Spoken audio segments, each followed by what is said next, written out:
Good morning, everybody. Welcome back to another video. We are live for the next, I don't know, could be half an hour, could be 90 minutes. We're not quite sure. Hello to everyone in the chat. Sigurd is in the house. Ivan and Paul are there. Ivan's become a new member. Wicked. I don't have Saka, says Eddie. Oh, the Saka FOMO is going to be real.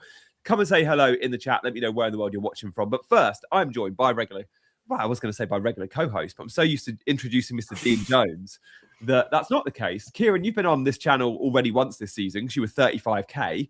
Well, now you're at 14k. Are you still the top-ranked content creator in the space, or is there one or two above you? Fran's above me now. Got to give credit where it's due. Fran has had an absolute storm recently, and yeah, I think he's sitting at about 7, 8k. So yeah, he's Ooh, wow. Okay, that is impressive. I actually did see Fran's tweet. I think it was last night, saying he had sold Dewsbury Hall. And I was like, oh my God, I've just bought Dewsbury Hall.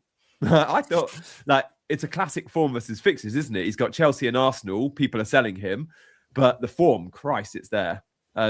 Yeah, we'll talk about him maybe later. Kieran, I'm going to show your team and we'll get straight into it. But first, we'll just say hello to a few people. And when we're doing that, I want to know about your night. Tell us about your evening, because it was your work's Christmas party, right? It's a work Christmas party. Yeah, the founders are all younger than me, so it's that kind of an environment where they do a good Christmas party. They had a bidding war at one point to get someone to jump into a swimming pool, and they were going up by the £100. And someone snapped their hand off at 200 quid. We're like, hang on, you've gone way too soon there, way too soon. But yeah, no, it was good fun. I managed to make the last train home, and then I was woken up in Canterbury by the people saying get off the train. I'm like, I don't live in Canterbury. I live about 45-minute drive from there, and the taxis were quoting me £60. I've now figured out how I got home. I walked a mile and jumped on a National Express bus. What? That took me to Folkestone. Because of the ferry, there's National Express. Is that right? Because of the Eurotunnel or ferry? Something like that. It was me and one other person on it, and the coach driver didn't seem happy to have anyone on it, to be honest with you. He wanted an early night, mate. He did. That was it. I heard him on the phone to his wife saying, yeah, I've got to drop some people off in Folkestone and then I'll be on my way. And yeah, then I ended up getting a taxi from the middle of Folkestone. So somehow I got home from Canterbury for under a tenner, which, yeah, my bank account's very happy with that. But yeah. You were late, though. It was a late night, I expect. It was a late night. I got on the train at about 11 p.m. I got woken up in Canterbury at about 1 a.m. So I overshot my stop by a good hour there. And yeah, there's no trains at that point. This has happened before, though. I'm sure. I saw in the WhatsApp group not that long ago. Yeah, well, last time I got stuck in Ashford, which is closer in proximity, but harder to get back from. So I've now discovered that if I am going to fall asleep on a train after a late night, then it's not the end of the world if you wake up in Canterbury.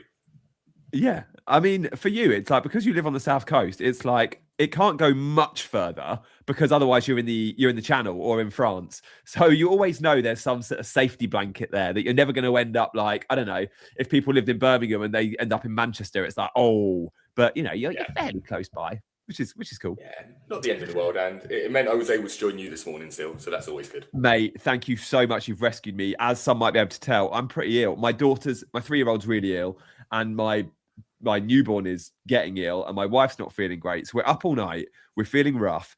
And I was like, I just can't stream alone. But I wanted to come. Like, it's such a big week because 5 free transfers and so many using them. I know so many of our channel members will have questions and wanted to answer them. But also I wanted to show you what I was doing with my team, because I left my team selection video proper loose. I gave 4 options, and I commented under it yesterday saying what I was confirmed going to do, because I hate misleading on those vids. And I always want to give you on my team selections, like, I'm 75% likely to do this. I'm not going to go, I could do option 1, 2, 3, 4, 5, 6, and they're all equal measure. Like, what's the point in watching the video, right? I always make a point, and I pride myself on it, of telling you guys early in the week what I'm doing.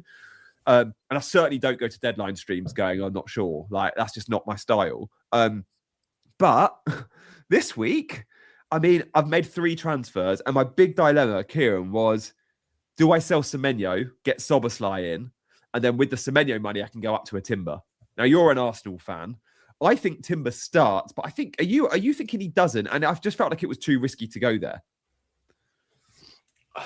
He should start, but at the same point, this is on paper the easiest game for Arsenal, right? And if you've got someone who's 70% and you've got the other injury concerns, do you to start him with the theoretical easiest game? I think he should start, but I do tend to agree with you that I think you wouldn't be surprised if the team sheet came out at 4:30 with him not starting. Yeah, the saving grace for me is that there's no midweek fixture. That could benefit. Like if we're a little bit unsure, we haven't got to keep him rested because there's the EFL Cup quarterfinal for them because it's Palace who are playing Europe has been moved a week later. So I thought that was quite interesting. Channel members, I will get to all your questions when I can. Shout out Maliki in the chat. Shout out Mackham and Paul. By the way, the moves I did make in the end then, Hincapié, who, Kieran, tell me if you agree. I watched a game in the week, the Champions League game at Bruges. It feels like Hincapié is the one they are looking for at set pieces. Like, I wonder if a goal is coming. And now I know he's not going to be in the team forever. As soon as Gabriel is back, we're going to have to sell him. But as soon as Gabriel is back, we're going to want to buy Gabriel. So I was like, it's the same spot and we've got enough transfers. I'm going to go Hincapié until Gabriel's back and then make the switch. Yeah, it's one of the moves I've done so far. I think is it? Yeah. He's the cheapest way into the Arsenal defence, right? For a good 3-4 fixture run. Like you said, he offers some set piece threat. I wonder whether with Timber on the pitch, we'd be still targeting Hincapié because Timber is, a bit better in the air. But again, I've not seen enough of Hincapié. Like I've seen glimpses of him at Leverkusen, etc. before, but not the same depth that we sit here watching the Premier League and obsessed over every set piece, particularly with your own team. So he's a good one. I have a gut feeling that he gets something this week. Me too. I don't know what it is. It just maybe it's because I transferred him in. That's why I've got that feeling. Yeah. I'm not sure, but it's interesting how you always start convincing yourself, right? You start reading into certain data and went, well, he did score a goal on a Saturday at 5:30 before. It's interesting because he's a bit of an all-action hero. I think it was Baker who described him as that. And I thought, when I heard that, I thought, yeah, you're right. He's a bit of an all-action hero where he gets involved in all the underlying, so his BPS baseline will be good. And his DEFCON, he's only one start with Timber in the Premier League. That was last weekend. I think Timber got maybe 10 or 11 and Hincapié got 13 or 14 DEFCON. So he's out DEFCON his centre-back partner there, which is always good to know with a pairing. Who's the one that's going up for the challenges? Isn't Timber like 5 foot? Timber's about 5'10", but don't let height allow you to completely think someone's not great in the air. In fact, guys, let us know some guys that were 5'10", under 6 foot, and good in the air. I can give you loads of names. Fabio Cannavaro was like 5'9", and he was good in the air. Michael Owen was great in the air. Like, there's loads of... Kieran, what names have you got for us? Come on, under 6 foot. Centre-backs or centre-forwards. Jota, absolutely RIP. Jota was amazing. Tim Cahill was short, right? Who? Tim Cahill was under 6 foot. Mate, Tim Cahill was like 5'10", 5'11", and he was amazing. It was all about timing. Yeah. Cucurella, I personally have never noticed that with Cucurella, but fair. Casemiro, a lot are coming in for Cass. Is Casemiro under 6 foot? He must be close. He must be. What about, how tall was Henrik Larsson? Again, I'm going back in the days here, but again, just think of those classic strikers that would just get the head onto everything. Mate, I would say Maradona, but Maradona had an extension that would help him get a little bit higher from time to time. Yeah. Sorry, Ibra. Ibra's like 6'4". Chicharito, that's a great example. We're coming up with strikers more than centre-backs, to be fair. 2 meter Peter. Love that. James. Reece James is good in the air. Well, he doesn't score many, but yeah, I like that. Ego Aspas. Oh, there you go. Sorry, Drogba was like 6'3", 6'4". What's going on here? Jermaine Defoe was all right. Yeah, I guess. Right, guys, we want to answer as many questions as we can, but we want the conversation to flow. So we want any themes get them in. Channel members, I'll prioritize you as always. But Kieran, these projected clean sheet odds are the reason why I've just moved heaven and earth to get double Arsenal defence. I've got Raya. I was willing to sell Semenyo if it meant getting Timber in, but Hincapié has just given me that route where I can keep Semenyo and still get an Arsenal defender. Now, even if we get game week 16, 17, 18, and hopefully 19, we're laughing because we're going to get 2 clean sheets from 4, surely. What do you make of Gabriel and when he's going to be back? Because, as always, Arsenal have been pretty tight on communications around this. I don't know what you're talking about. Arteta is always an open book and tells people exactly what they need to hear, right? Yeah, there's nothing concrete out about Gabriel. Like, there's a lot of people quoting that he'll be back in the new year, but there doesn't seem to be anywhere I've found where that sort of stemmed from. It just seems to be like things used to be, right? Your mate in the pub said something and now it's gone round and everyone started to believe the story. Just the difference is we now live in a world where people instantly go, ChatGPT, is that correct? Google, is that correct? So yeah, no idea. I think he probably is one. Like Saliba's coming back before him. So he probably is like maybe end of December, early New Year. But again, to your point, I think he's good for us until game week 19, game week 20 to not worry about. Yeah, I think I'm there too. And just finally on Arsenal defence, then your gut for actually our midfield: Rice, Timber, Saliba. The three of them. Where are you at with terms of starts or not for each of them? Kieran is an Arsenal fan, by the way, and he's had his hair cut before by Bukayo Saka. Just throwing it out there. This has been my dilemma because I'm planning for my bench boost next week and trying to find an Arsenal player that I fancy for this week and next week just doesn't really exist, unfortunately, because I think it's just two completely different games on how you play Wolves at home and how you play Everton away. Yeah, and I'm really confused about the Arsenal fixture or the lineup this week. I don't think Saliba will start. I think Timber will probably start.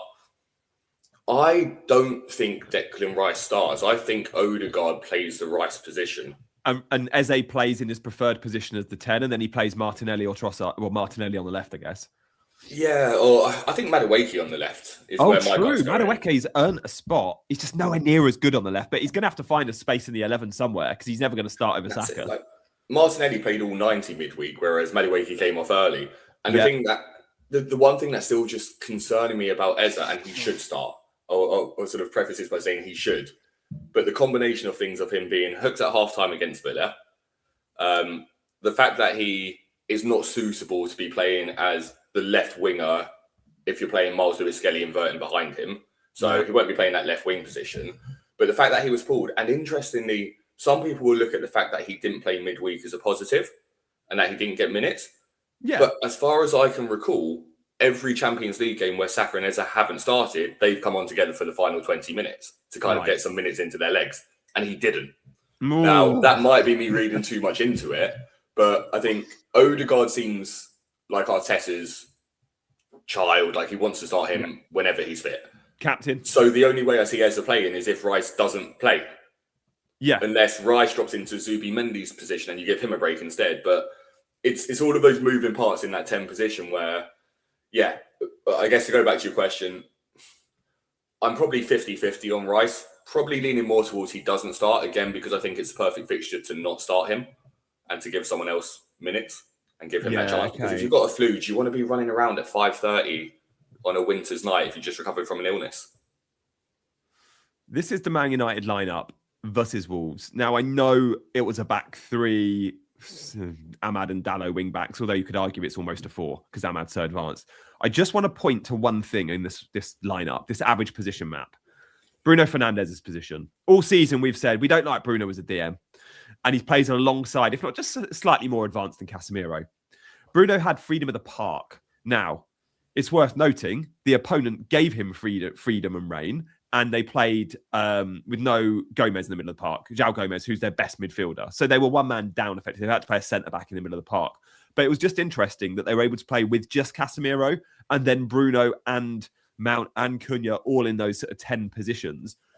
You could argue if you're Arteta, you've seen that and gone, actually against Wolves, you don't need Zubimendi and Rice. You can play Odegaard, Eze, and one of the others sitting. So that was an interesting observation. Obviously, this was away from home. It was without João Gomez. Arsenal were at home, but that João Gomez is in the team. So just thought that was an interesting observation to show you guys. But yeah, do let us know what you think on Arsenal starters. I don't think Gyökeres starts. I think probably Moreno, but it's such a hard one.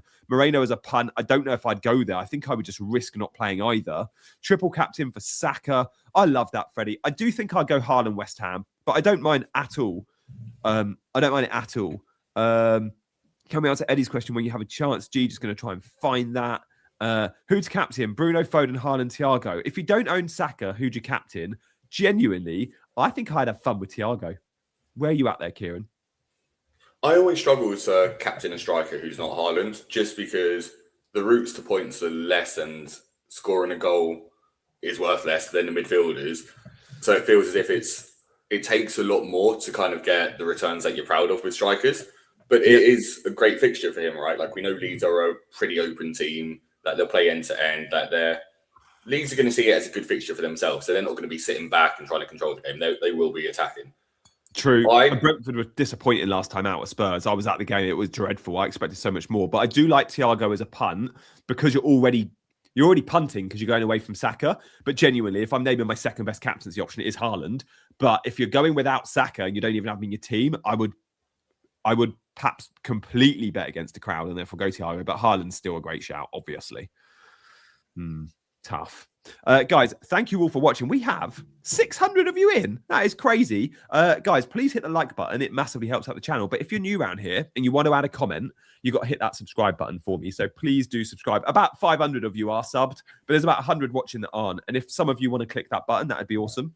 I'm here on my deathbed, for God's sake. Dubravka or Petrovic, genuinely, I'm here under no false pretenses. I want to be. I want to lock in my team. Let me just show you my team. I think I'm set. So my moves, by the way, Dubravka or Petrovic, I'd probably go Dubravka.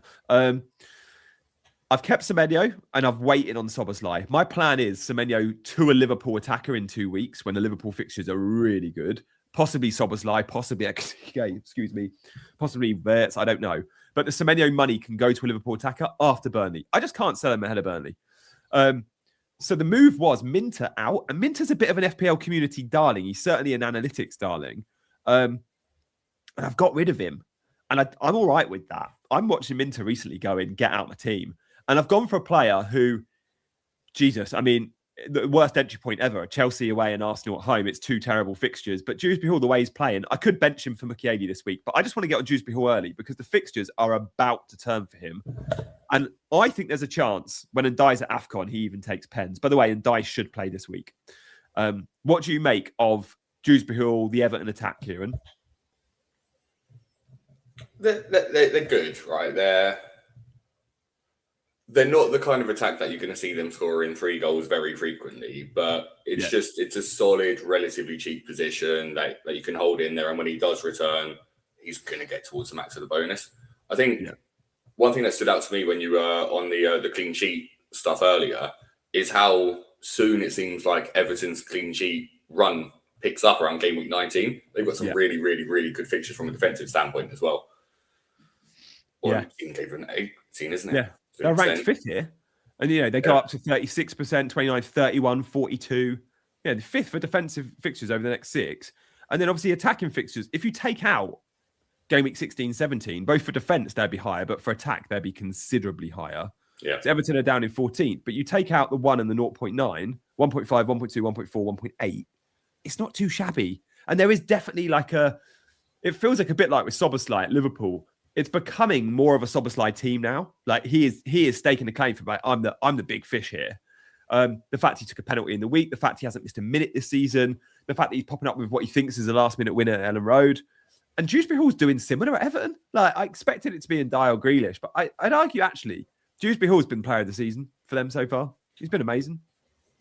Yeah, he's a consistent one, right? Like Ndai and Grealish seem to have these flair moments where they'll score a goal or go on that nice little run. And Ndai's incredible to watch dribbling the ball. There's no doubt in that. But KDH, and in fact, all of this Everton midfield, their composure and time on the ball and just knowledge of what to do. I've not seen that in an Everton team for a long, long time. Like you look at Dewsbury Hall versus Decore, and it's night and day, right? Yeah, Fellaini. Mate, I've not seen it in Everton team. Not seen it in a Moyes team. It is straight. Moyes is getting to the end of his career and he's like, I'm just going to put out loads of ballers. And I love the fact they're all low socks ballers. Dibbling and Ndai, Dewsbury Hall, Grealish, all wear their socks around their ankles. Does Garner? No, I think Garner pulls them up. But the amount of low socks ballers, does Dwight McNeil play him low? Don't know. It'll be interesting to see who comes in for Ndai. It could be McNeil, could be Dibbling, could be Alcaraz, who he does like. Joel has asked a super chat. Thank you, mate. You're a channel member, so sorry, I should have got to that. If Rice doesn't start, would you -4 to get Saka in? Only issue it would mean messing with bench boost game week 17. This is where FOMO is kicking in. -4s when you got 5 free transfers, Joel. Don't do it. Do you agree? I do. It's one of those things, right, where I think we all got so tempted to start using transfers and with the price changes that people have done it quite early and then gone, maybe I could have gone with this option. It's so interesting though. Like just looking at Joel's thought there, and like it messes with bench boost game week 17. Again, that's a dilemma I'm having where if you looked at things on paper and I said you can have 80 points this week and you can have 54 on your bench boost next week, so you get 134 in total, or you can have 70 this week and you can get 62 with your bench boost next week, you get less, but you go, no, my bench boost works. I feel better about myself. And it's just that weird psychological aspect where like, the one thing I'm having to remind myself is don't ruin your team for the sake of your bench boost and vice versa. Like just use it as that chip where you're going to get an extra, hopefully 8 to 15 points. If you get any more, great. If you get any less, doesn't matter. It's the weakest I'd say, triple captain is, but yeah, maybe. What I hate about bench boost though is watching so many managers taking hits to prepare for it, or even actually using transfers. I've never been one. I mean, occasionally I would have taken a transfer for a bench boost, but I do hate it. I always think your bench boost. That's why I like it close to wildcard or early in the season. I bench boost game week 2 because I was like, I've got all 15 out. It's all right fixtures. Dubravka and Estev had a home fixture versus Sunderland. It was clean sheetable. They got it, and it's just like. Using transfers on a bench boost, not only it's like, do you then judge it on that week and go, I got 8 more points, as your example said, but you're then not using that same transfer on your 11, which could have got you a ton of other points either side of that. So it's just not one for me using transfers to prep for bench boost. And I guess for those that still have it, for those that wildcard age ago that are using hits to prep for it, maybe next season or even second half of this, think about using it close to a wildcard. Can't see Diblin starting. No, I think he's still got to prove himself despite the 40 million price tag. Hincapié or Rice, Hincapié for me. Best wildcard team. I've done a video on that. Go check it out. O'Reilly is definitely a good buy. Hi from Australia. NFO Anderson to KDH. No, I'd just stay on Anderson. Like I had to go down to 5.3 on a midfield spot to get to Hincapié from Kilman. So I went Minter to 5.3. I could have gone Wilson at Fulham, but who is 5.3. But I think we're over egging Fulham a little bit. I don't know. We're gonna see Kieran's team. You didn't go down the Fulham train. A lot are looking at Wilson or Jimenez this week. It's 3 away fixtures in 4, which I guess I like less. Tell us what you've done, Kieran, with this team, because you are 14k in the world, and you've used, is it 2 of your transfers so far? Yeah, 2 used so far, and it's interesting after what you were saying about don't use your transfers for bench boost. I'm going to be using probably 5 or 6 transfers over the next 2 weeks for my bench boost. But part of the reason for that is because I've still got the wild card in hand, so I can. You're dead ending that. It's different. Yeah, exactly that. So that's the kind of dilemma at the moment where Keller has come in for Dubravka because good next 2 fixtures. I don't think they keep a clean sheet against Leeds, but I like him for the Wolves game. Yep. Kind of a luxury move, but just felt better than just still looking at Dubravka. I think you get one clean sheet out of 2. Yeah, exactly. And that's all I need from him. And then, what was the other move? The other move was Hincapié in for Munoz. Oh, you had Munoz. Yeah, of course. Okay. Yeah, it's now that dilemma where, like... Oh, yeah. No, go on, carry on. I want an extra Arsenal attacker. Yeah. You flirted with Madueke in the week, didn't you? And I still am. Like, he's no good for the bench boost next week. Like, he is a 1 or 2 points next week. But it goes back to that point that I was saying but if I could get 12 or 13 points this week, that's better than going with Mukiele this week and Lewis Potter the following week and getting like 8 points from them over the 2 weeks. So it's almost that thing of, do I just take one of those positions and just go for it with a Madueke? Because an Eza causes damage for my team for the bench boost next week. Like, I'd really like to get Ekatike in for 17, 18. Yeah. As a bit of a punt on that. And Eza's just too expensive to justify that. Other people I am thinking about Lewis Potter for this weekend for Mukiele, because he's a defender and he should be playing the Sade position this week and possibly the Dango position next week. So at 4.8 to get a guy in who could get a goal as a defender this week does seem pretty appealing. Yeah, it's just a weird one for me. I think it's not ideal. I like the core. And mate, the manager trusts Lewis Potter. Like, he does get game time. He didn't necessarily get much game time last season under Frank, but he is one of the very few out of position players we've got. And I know he often does play as a wing back, so you could argue he's not out of position, but he also sometimes plays front 3. And you're right, with no Sharda, I think Reece Nelson's still not back. And then obviously Dango goes to AFCON. So they are really short in those wide forward spots. And Lewis Potter's got something. The manager trusts him. He plays him. They've got options at left back already. Rico Henry can come in and play there. Aya started there against Spurs. Like, I quite like that Lewis Potter spike of 6 points for a goal. Yeah. But it's a tempter. It's good for 2 weeks, right? Or it feels... Again, it's one of those where you could end up getting 0 or 1 points from him next week on the bench boost, and you go, right, that probably wasn't the best move to do. But the other person I'm looking at potentially for that spot next week is Klein, which I'm also not expecting much from. Probably not even a start for Palace by then. Yeah, it's interesting with Klein. I bought him in draft just in case he does become, keep that spot. Thank you very much, Joel. Yeah, learned so much now. Kind of you to say. Szoboszlai for captain, I don't like, mate. I think he's fine owning Szoboszlai. I think he's a really good buy this week. Thoughts on Cunha? And some in the chat did say I should go. This is my team coming up. Semenyo to Cunha. I just don't feel it. I think there could be a world in which we all buy Cunha in a couple of weeks, but I need to see a little bit more from him. Kieran, back to your team. You've got the armband on Saka. Are you fixed there? And Glenn, thank you so much for gifting a membership, mate. You are so kind. I am fixed there. Me from last season would definitely have more temptation to put it on Hincapié. There is, again, there's no logic behind it, but just thinking if his floor's 6 points this week and he does get an attack and return, you could be laughing, but it's just not necessary. Like Saka just seems like the logical one to put the armband on, and if you're not going Haaland, I think Haaland does well. I kind of had the theory that you go against Haaland when he's away from home, and then he punished all of us at Fulham. You're going, right, okay, that's not the rule anymore. You kind of have to get it right. Horrific. That was horrific. And Fulham is a similar trip to Palace. Palace is a little bit harder, but, it's a London trip, a reasonable middling team. Mate, Haaland, if you want that floor of 6 points for captaincy, you don't need to get in Cappier. Just go Haaland, right? Like, we've got to see Haaland now as someone that will have a floor of 6 because he's that good.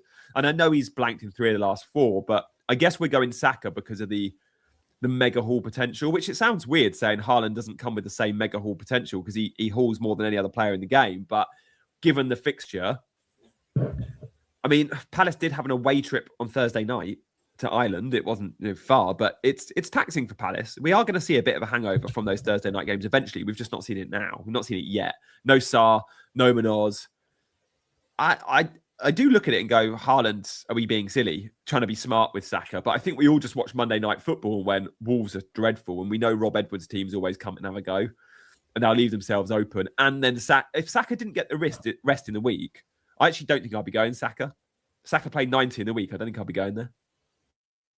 I think that's fair. I think the one thing that is both good and bad this week is, and I don't know if this affects you ever, but I hate it when my captain plays a 3 o'clock game and I don't get to watch any of it. Same.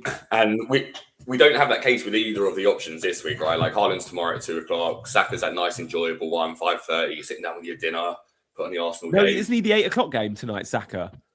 Is it 8 o'clock? Mate, I'm gutted because I'm going to be asleep for that. 8. I'm pretty sure I'm going to be in bed. And I was like, why could it not be the 5:30? The 5:30 is like Burnley Fulham or something. That's an exciting one. That's the one where we can all have a nap.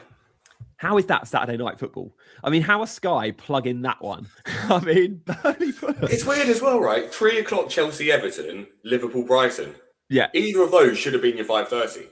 I know they've got to distribute it. And every team probably gets one at home. But to pick Burnley versus Fulham, if you're going to go to Turf Moor for a game, and I know they do this from the studio, pick Burnley versus, someone very good. But Burnley Fulham is a non-event. I would argue Burnley and Fulham are ranked in 2 of the top 5 teams that I've got no interest in watching.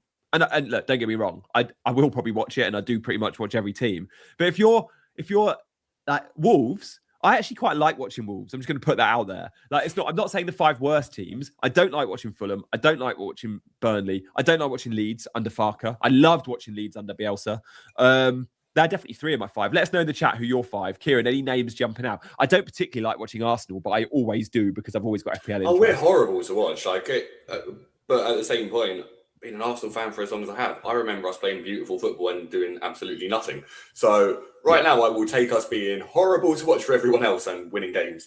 Yeah, I'm the same as you.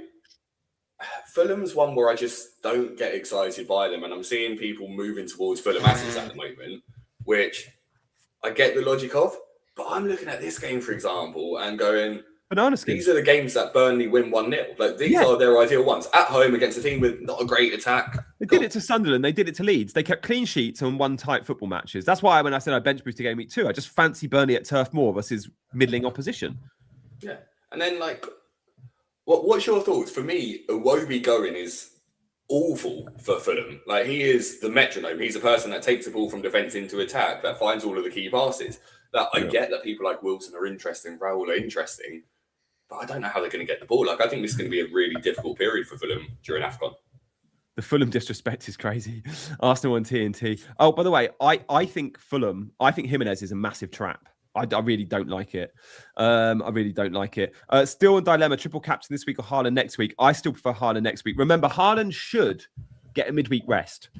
I really do think he misses that. Like, I don't know if Marmoush will be around. I think Pepper's said Marmoush is probably going to AFCON after this week, but I think there's a chance still Marmoush does play in the week or he plays someone else as a 9. Like, it's Brentford in the EFL Cup in the week, and Man City really do not go big in that competition. Like, historically under Pep, they've always rotated. And ahead of the busy schedule, I just think Haaland is a good chance. Him and Foden and even O'Reilly all get a rest. I've stepped into the trap and got Raul. Fair, look, play your own game. If Madueke starts 90 minutes for Saka, that equals 90 minutes Saka. No, Madueke is not getting 90 over Saka. I don't see it. No, and I think also if Madueke starts on the left, he's going to come off at some point for Martinelli, or if Trossard's fit. Like, Trossard's a logical one. If he's fit, Trossard will be starting there in reality. And Saka, if Madueke starts, I still think Ranieri's would come on for Saka for the final 10 minutes, 15 minutes or so. Yeah, nice. Mate, let's talk about Mukiele. If you buy, you could be benching him. You and I both have him, and we both have a benching headache, because yours is, do I buy and bench? Mine is, do I swap him out with Dewsbury Hall? Like, I've got, at the moment, Mukiele first sub, Dewsbury Hall in the 11. Who gets more DEFCON? Dewsbury Hall or Mukiele? They both have a very high average. Mukiele's DEFCON has massively drifted since he's been playing right back. Sometimes we see him right back in the 3.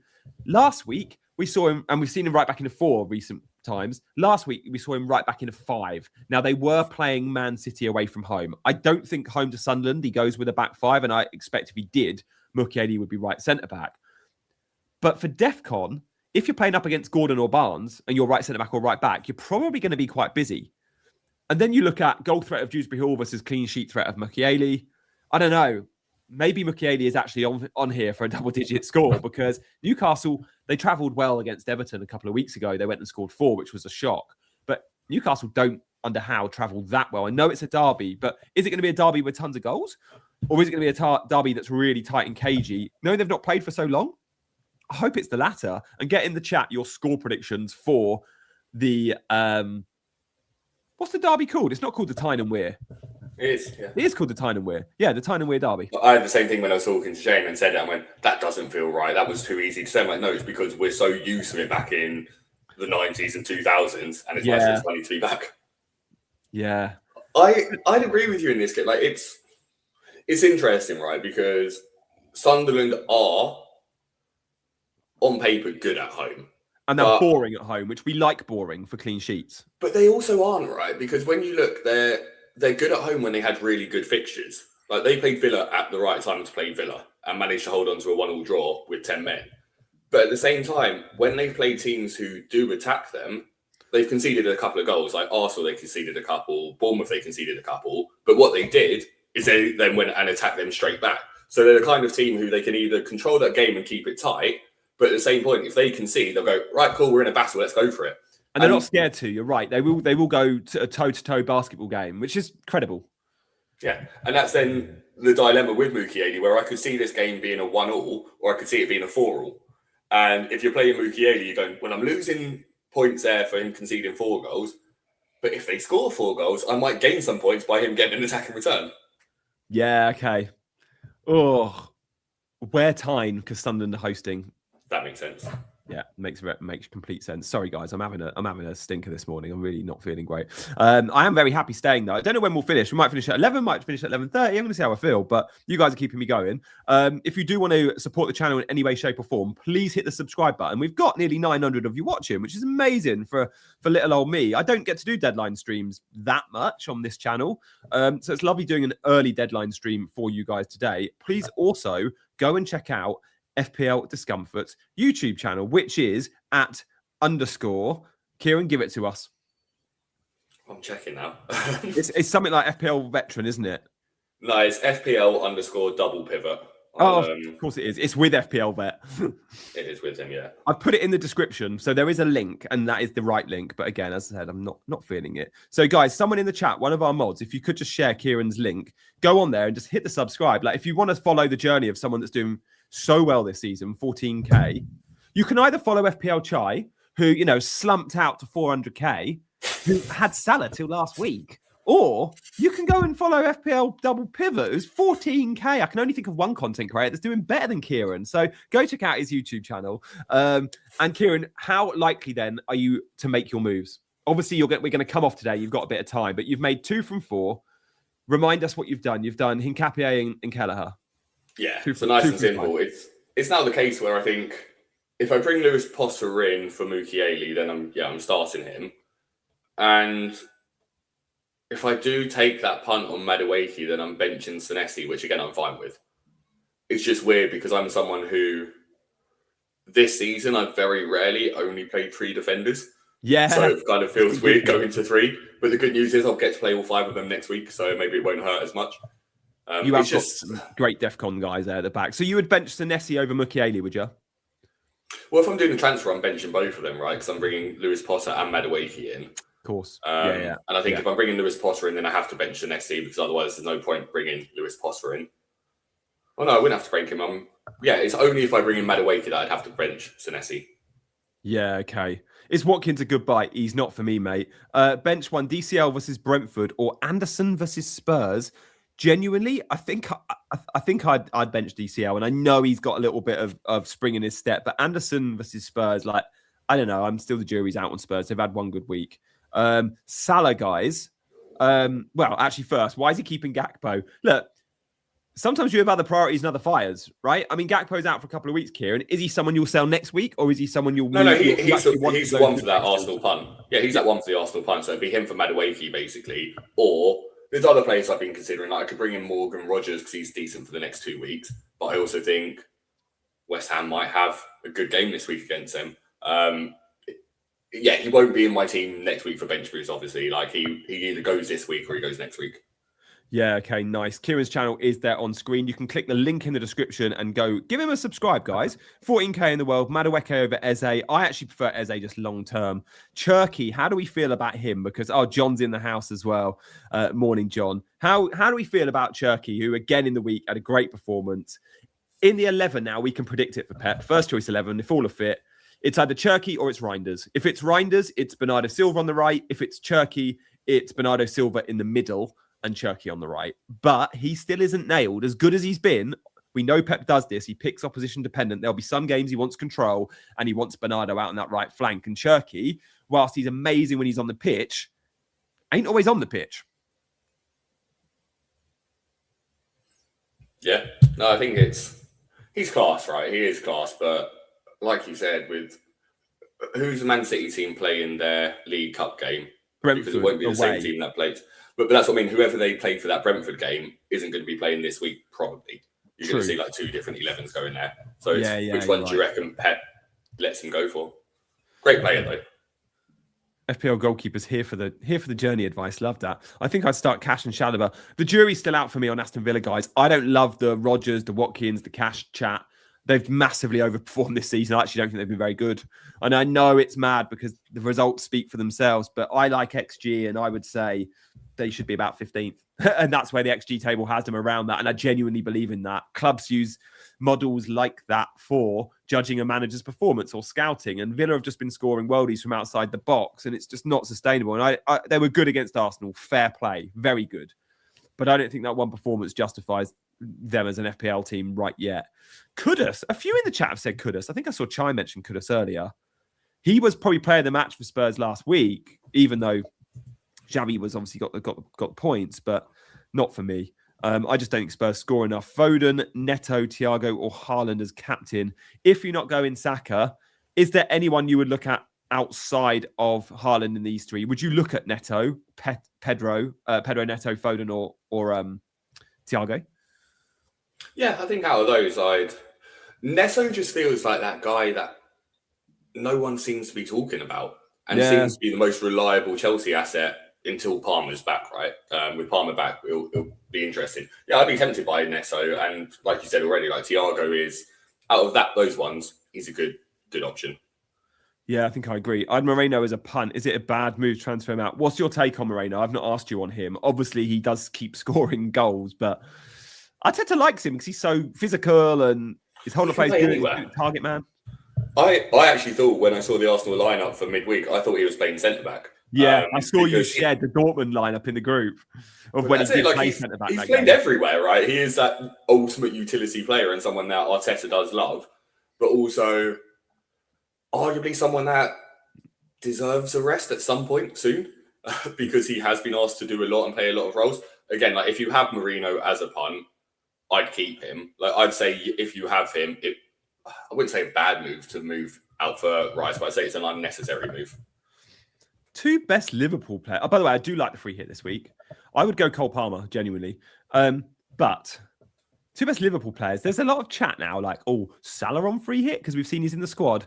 I don't see Salah starting, do you? No, but I would be tempted because... Would you?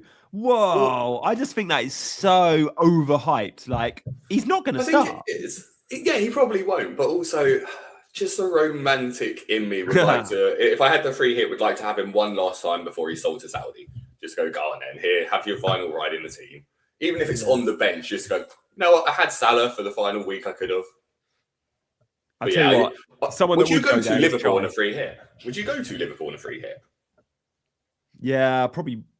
I don't know. Actually, I'd go. Look, I'd be tempted on Szoboszlai on free hit because I just think he's great. I think he's playing like the reason we all bought Foden a couple of weeks ago, or many did, was like the momentum's just with that player, and I do think we're seeing that at the right time now with Szoboszlai and Dewsbury Hall and players like that. I love form. I don't know if I'd go for a defender. Brighton usually cause teams problems, but yeah, I don't mind Van Dijk. Can't believe I sold Mo. Ekitike as a second option? That would be the one. Yeah. Ekitike. I'd go front three. I'd go Thiago, Ekitike and Haaland and just make some midfield compromises. Yeah, Ekitike is a great shout. Isak is obviously injured, guys, for those that aren't fully aware. Minter to Dom. Who's Dom?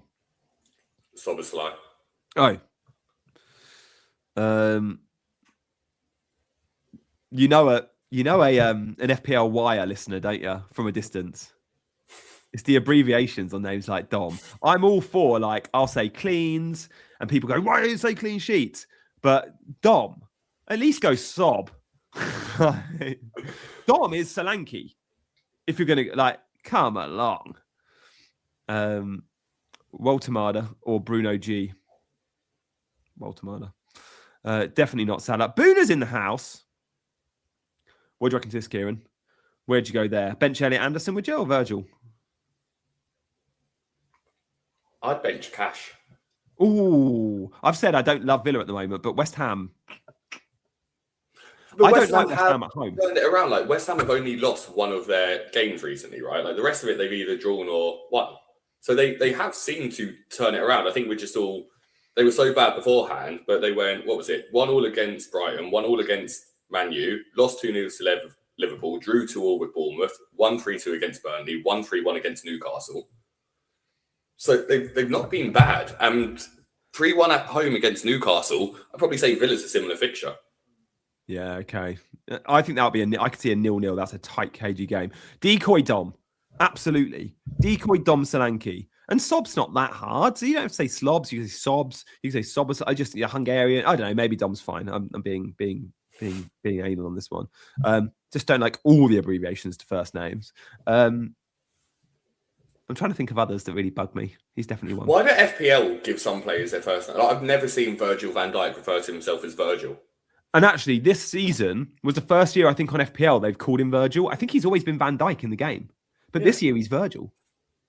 Right. He's not one of those players that goes around with Virgil written on the back of his shirt either. So it's just as if someone went, do you know what? Van Dijk's too hard to spell. Let's just put Virgil. Or it's a massive Thunderbird fan. You think it was the case because it's a small V for Van and then big D for Dyke, and they want to do like... But they do that for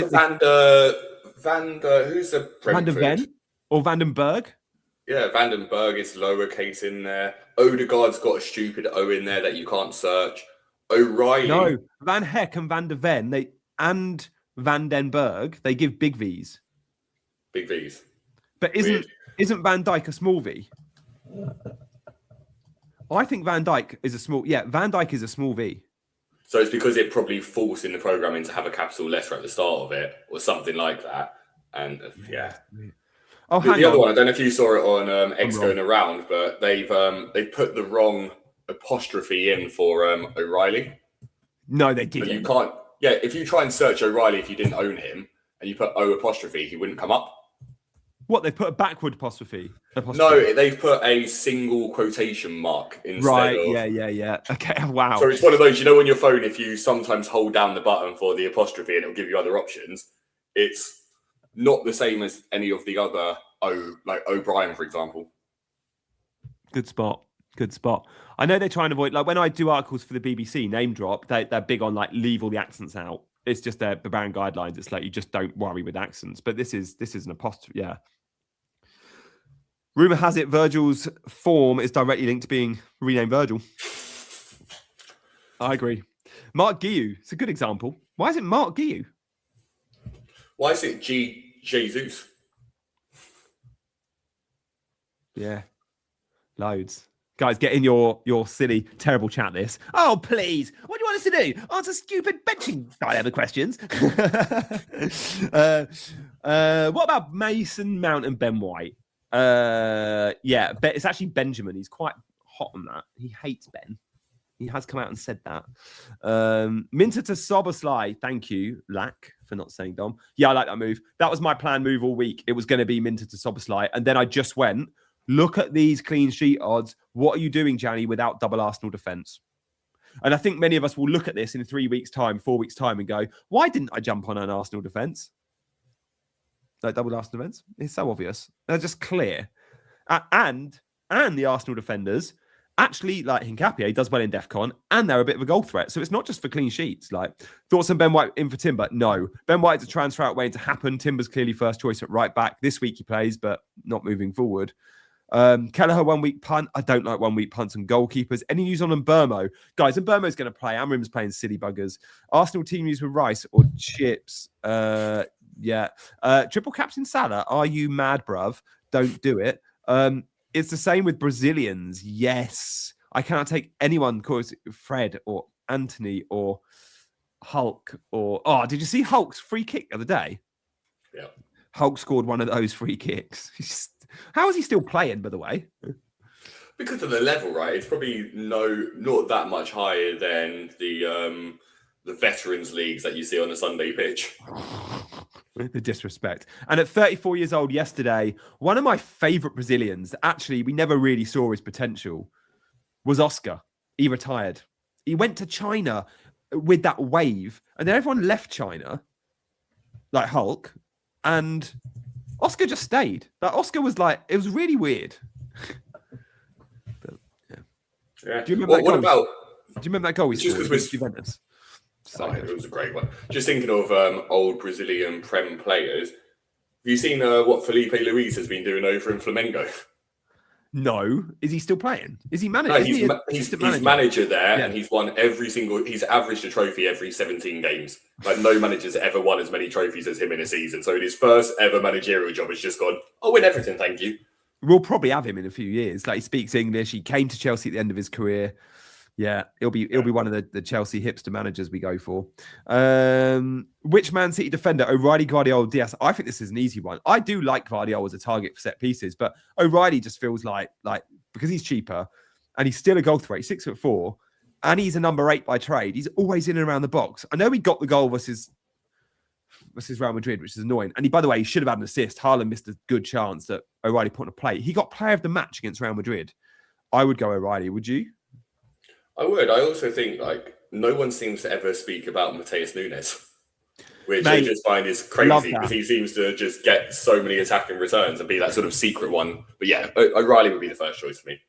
I started the season with Mateus Nunes and in all my wildcard drafts pre-season, and you can imagine the comment on every video. And pre-season, you're doing like a video a day, right? So every video was like, rotation risk. And I was like, I'm just so bored of this. But, everyone said Foden was a rotation risk 3 weeks ago. Now they're picking him. So Man City, you just need to study a little bit more, guys. Clearly,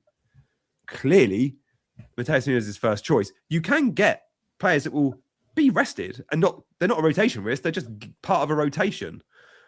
Yeah, I like Nunes. And he was cheap. I think we started the season at 5. Every player that's at a decent team with decent squad should be rotated at some point during this month. Like, it's just how you maintain good athletes. It doesn't make them a rotation risk.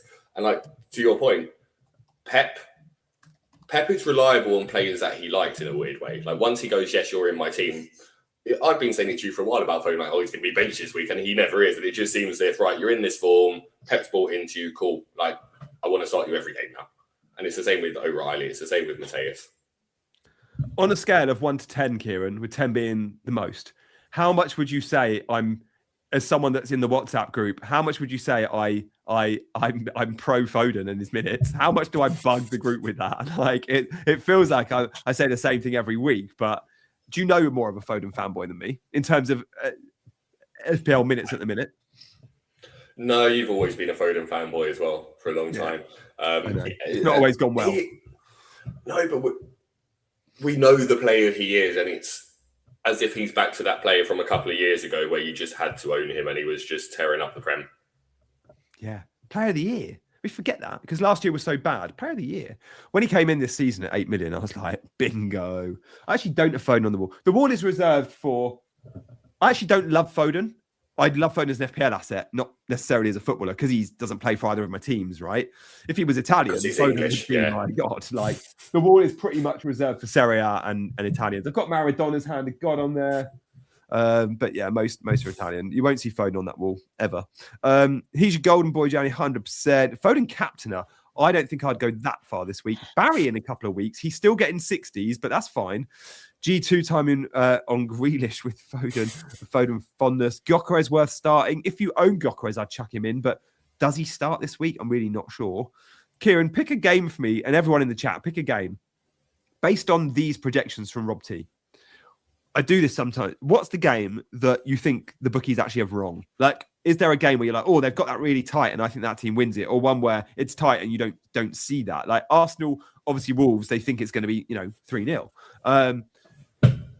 Chelsea Everton 2-1. Like, they're always pretty accurate, but often I don't think Man United Bournemouth's going to be that far away. I think Bournemouth could edge it. Possibly. Yeah. Like, these all seem pretty reasonable this week. Maybe Forest have started to look better defensively. Maybe it's this Burnley Fulham game just seems like 2.51 goals in total seems too high for a Burnley home game in between two teams. Yeah, I think so. Forest, by the way, at the City Ground on the Dyche have looked good. You're right. What strikes me here, mate, is the days of the week. 4 on a Saturday. I'm so annoyed by that. Like, think of my Sunday debrief videos. It's all about the juicy Saturday. Like, I don't think there's much FPL interest in Liverpool Brighton. There's a bit. There's clearly a bit. There's a bit in Chelsea Everton. There's a bit in Arsenal Wolves because of captaincy, but we don't need to review Arsenal. Everyone, I say the same thing every week about them. And then Burnley Fulham non-event. Like, a lot of the juicy FPL games, Sunderland Newcastle for me, Palace City, Man United Bournemouth, Brentford Leeds, all on Sunday, on Man United on Monday. It's rubbish. I don't think I'm going to bother reviewing 4 games. Especially because I'm feeling it's also Brentford Leeds is the final game on Sunday as well. It is that the Super Sunday game? Yeah, it's 4:30, I think. So are all the others 2:30 with Brentford Leeds as 2 o'clock? Game? Yeah. So Palace City, Forest Spurs, Sunderland Newcastle, West Ham Villa are all 2 p.m. And then Brentford Leeds is the 4:30. Going to have to pick. I mean, why would you not make Palace City the game? I'm having a word. Sunderland Newcastle, there's so many better options. Yeah. Although I do like that fixture for spice. The bookies think it'll be low scoring, 1.18, 1.4. Guys, help me in the excuse me. Help me in the chat.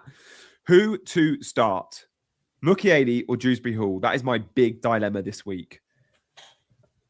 I actually didn't ask you earlier, Kieran, where you'd go on that one. I don't know where I'd go.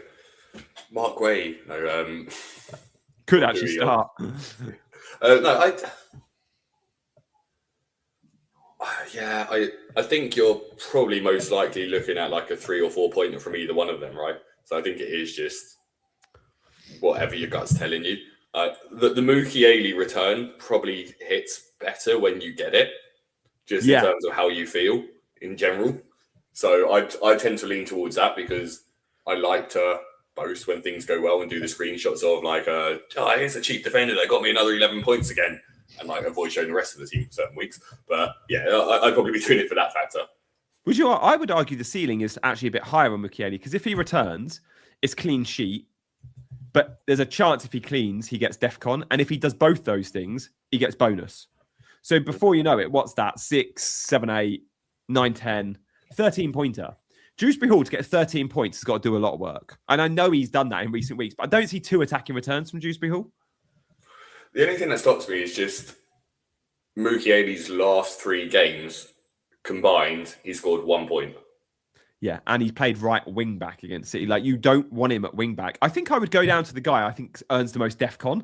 And again, I can't tell you who gets more DEFCON. Mukiele is a right back because he used to get amazing DEFCON at centre back, Rahul. But look at his DEFCON in recent weeks. It's been all right, but it's not when he plays centre back. Centre back, he's probably the best DEFCON centre back in the league with Senesi. He's that good when he plays centre back. He's annoyingly been 999 for the last 3 weeks on DEFCON. Honestly. And Dewsbury Hall's been what? Like 11, 11, 11 or something. Yeah. Yeah, that's going to go down to the wire. I actually think Mukiele to get a red. Yeah, red card, right? I think I might go Mukiele. I think I might. I've actually I've DM'd Tom Hadley just to say, who do you think gets the higher DEFCON out of these two? I'm just really interested to know what he thinks. And he has replied saying, KDH has become quite the DEFCON merchant lately. I'd still probably favour Mukiele here. Sunderland are such a good team at home, and I wonder if the derby will yield higher DEFCON potential. Agreed, especially if Gordon plays. Chelsea are pretty poor across the board for DK defensive contribution against. Again, worth noting. I think I'm going to stick with my hunch and go Mukiele, Thank you guys for your input. 3 centre-backs on Haaland, yeah. Newcastle wingers, Mukiele, DEFCON, agreed. Guys, thank you so much for watching. I would love you to do 2 things today. I'd love you to hit that subscribe button if you're new around here. There's 900, which we never get on this channel. So thank you for watching. If you've enjoyed it, or if you want to add your question to the chat, come and say hi, but hit the subscribe button. But also, make sure you go check out Kieran. 14K this season. This is his team. Kieran, tell everyone where we can find you. So on YouTube, FPL_double pivot. On X, I am FPL_discomfort. Put your YouTube page in the description, really up high, so people should see that.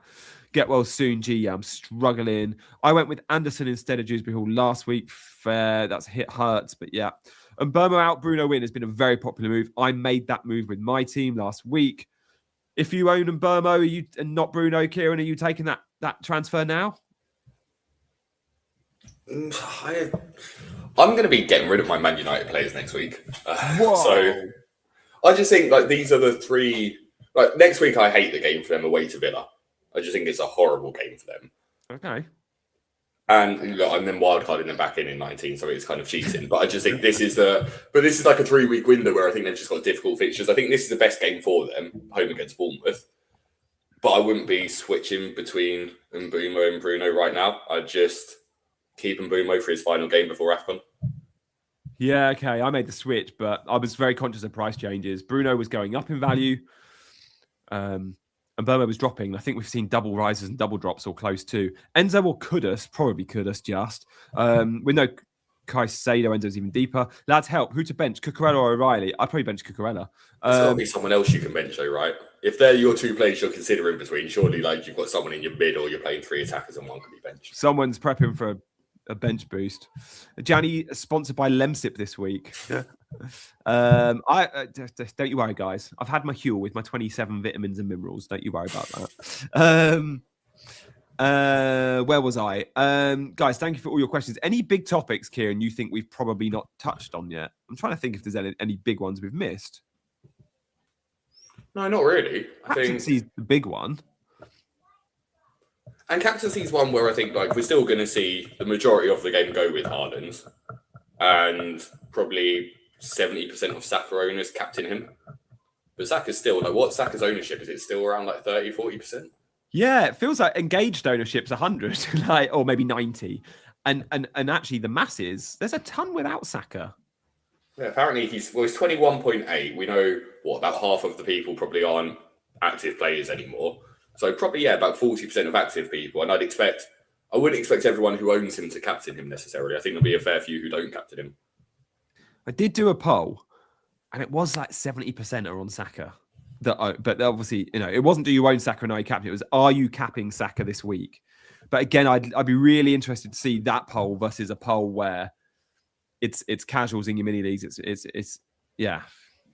So I look at my work mini league, and there's people in my work. The person second in my work mini league hasn't used any chips yet and didn't realise that you get 2 lots of them.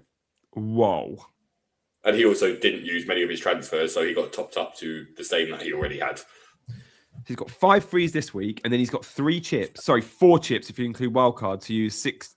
Well, no, he's got to start using 16, 17, 18, 19. He's got to use 1 this week, and Jesus. Well, that's if I was a good person and told him. I did. But I told him yesterday at the Christmas party, so whether or not he remembers is his fault, not mine.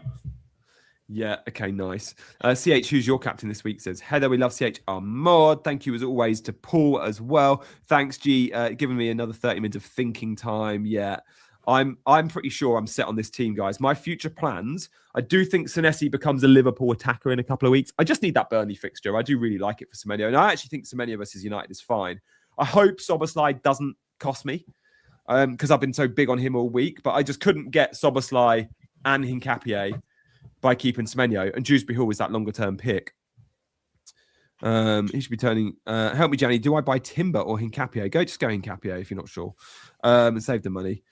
Bench one of Van Dijk, Doku or Bowen. Ouch. I'm leaving that to you, Kieran. Ice G's got a huge dilemma there. Virgil, Doku or Bowen. It's probably... maybe Doku on that one.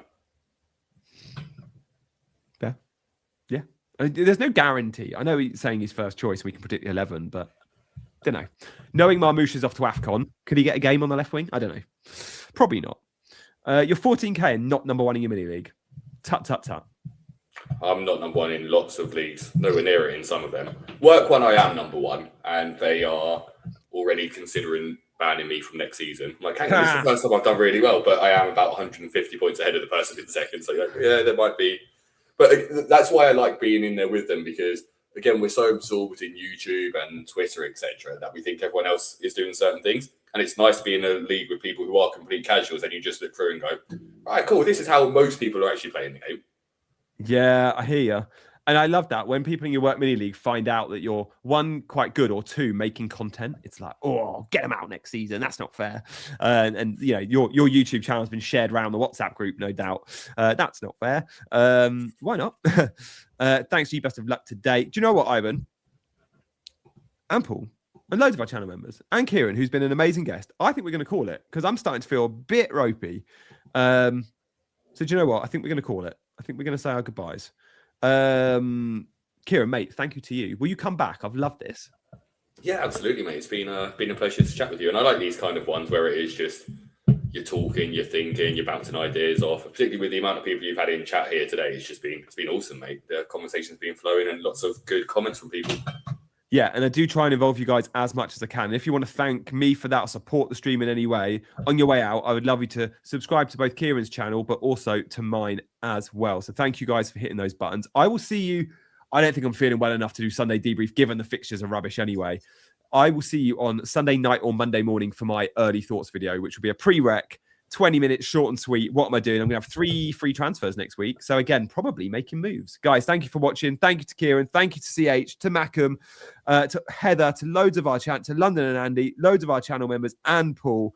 And we will see you in the next. See you later.